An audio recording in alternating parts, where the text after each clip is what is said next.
Trump ने Putin के साथ पूरे 2 घंटे तक फोन कॉल पर बातचीत की है और ये हम सभी को पता है कि इस कॉन्वर्सेशन में किस चीज को ज्यादा डिस्कस किया होगा।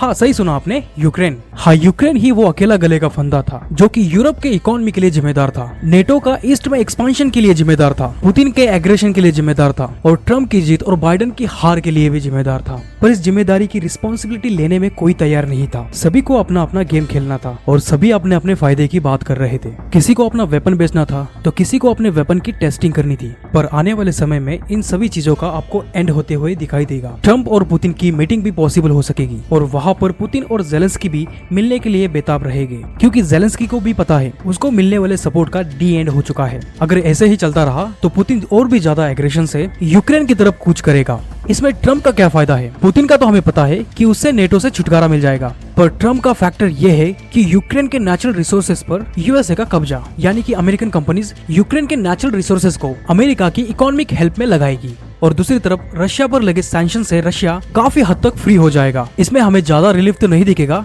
क्योंकि कोल्ड वॉर अभी भी चालू है। यहाँ पर थोड़ा ट्रंप का फैक्टर भी समझ लीजिए। ट्रंप यूरोप को हेट करता है, नेटो को तो पूरी तरीके से खत्म करना चाहता है, चाइना के साथ ट्रेड भी चाहता है पर उसे कॉम्प्रोमाइज सिचुएशन में देखना चाहता है, यानी कि चाइना पर अपनी डिपेंडेंसी कम करना चाहता है। इसका सीधा सा मतलब है कि अमेरिका अपने यहाँ पर अपने बिजनेसेस को ग्रो करना चाहता है और ट्रंप के पुतिन के साथ टॉक से ये सारी चीजें पॉसिबल हो सकती है। पर एक बहुत बड़ी बात जो कि ये है कि क्या ट्रंप रशिया पे लगे सैंक्शंस को हटा देंगे? क्या पूरी तरीके से रशिया सैंक्शन से मुक्त हो जाएगा या फिर इस सैंक्शंस का यूज करके रशिया को कॉम्प्रोमाइज किया जाएगा किसी और जगह पर, किसी और टाइम में, किसी और सिचुएशन में? रशिया का भी ये कहना है कि ये सभी सैंक्शंस हटाओ, हमें लड़ाई झगड़े से मुक्त करो और थोड़ा ट्रेड भी शुरू करो हमारे साथ, और जो हमारी पाइपलाइन बिछी है यूरोप और उस पर भी थोड़ा ध्यान दो जिससे कि हमारे भी इकोनॉमी में हेल्प हो। और ये 100% पॉसिबल है कि ये दोनों साथ में दिखाई देने वाले हैं। आने वाले कुछ मीटिंग्स में ये दोनों आपको साथ में बैठे हुए दिखाई देंगे और यूरोप को भी इसी टेबल पर ट्रंप ला सकते हैं, यानी कि ट्रंप की सुई अब रशिया से हटकर चाइना पर घूम चुकी है। सो